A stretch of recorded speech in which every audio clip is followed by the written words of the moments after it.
Hi hello ಅಸ್ಸಲಾಮ್ welcome back to my YouTube channel and mini vlog. ನಾವು ಇವತ್ತು ಮಾರ್ಕೆಟ್ನಾಗ ಹೊಂಟೀವಿ. ಹೆಂಗೈತೆ ಅಂದ್ರೆ ಮಾರ್ಕೆಟ್ ಫೀಲ್ ಮಾಡೋಣ ಬರ್ರಿ. ಹೆಂಗ ಸ್ವಲ್ಪ ನಾವು ಅಂಗಡಿಗೆ ಸಂತಿ ತಗೋಬೇಕು. ಅಂಗಡಿಗೆ ಸಂತಿ ತಗೊಂಡು ಮಾರ್ಕೆಟ್ನಾಗ ಸುತ್ತಾಡಿ ಬಜ್ಜಿ ಒಗ್ಗರ್ಣೆ ತಿನ್ನೋಣ. ಮತ್ತು ಸ್ಪೆಷಲ್ ಬೆಂಕಿ ಬಜ್ಜಿ ತಿನ್ನೋಣ. ಬರ್ರಿ ಹೋಗೋಣ. ನೋಡ್ರಿ ಬೆಂಕಿ ಬಜ್ಜಿ, ನಾವು ಬಜ್ಜಿ ತಿನ್ನಾಕ ಬಂದೇವ್ರಿ. ಬರ್ರಿ, ಇದು ನಮ್ಮೂರು ಮಾರ್ಕೆಟ್. ಎಲ್ರು ಕತ್ರಿ ಅಂದ್ರೆ ಮತ್ತೆ ಕತ್ರಿ ಅಂದ್ರೆ ಬೇರೆ ತಿಳ್ಕೊಬೇಡ್ರಿ. ಮಾರ್ಕೆಟಿಗೆ ನಾವು ಕತ್ರಿ ಅಂತೀವಿ. ಡೈಲಿ ಹಿಂಗ ಗದ್ಲಿರ್ತ, ಸ್ವಲ್ಪ ಹೊತ್ತು ಗದ್ಲು ಕಡಿಮೆ ಐತಿ, ಡೈಲಿ ಹೆಚ್ಚಿರುತ್ತ. ಇವ ನಮ್ಮ ಹುಡುಗ ಬಜ್ಜಿ ಹೊಂಚಾಗದ್ ಬಿಟ್ರೆ ಸ್ವಲ್ಪ ಮೇಲೆ ಮೇಲೆ ಮೇಲೆ ಮೇಲೆ ಅಂದ್ರೆ ಸೆಟ್ ಆಗಬೇಕಲ್ಲ.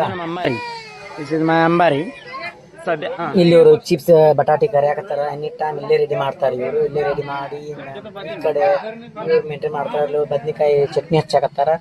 ಇವ್ರು ಈ ಕಡೆ ಕರೆದಿಲ್ಲ ಕೊಡ್ತಾರ. ಇಲ್ಲ ಹಿರಿಯರು ಮೇಂಟೈನ್ ಮಾಡ್ತಾರ. ಕಸ್ಟಮರ್ ಮೇಂಟೈನ್ ಮಾಡ್ಬೇಕಲ್ಲ, ಒಬ್ಬರೇ ಸಾಲುದಿಲ್ಲ. ನಾವು ನೆಕ್ಸ್ಟ್ ವಿಡಿಯೋದಾಗ ಮತ್ತೆ ಸಿಗೋಣ. ಫಾಲೋ ಮಾಡಿ, ಸಪೋರ್ಟ್ ಮಾಡಿ. Thanks for watching.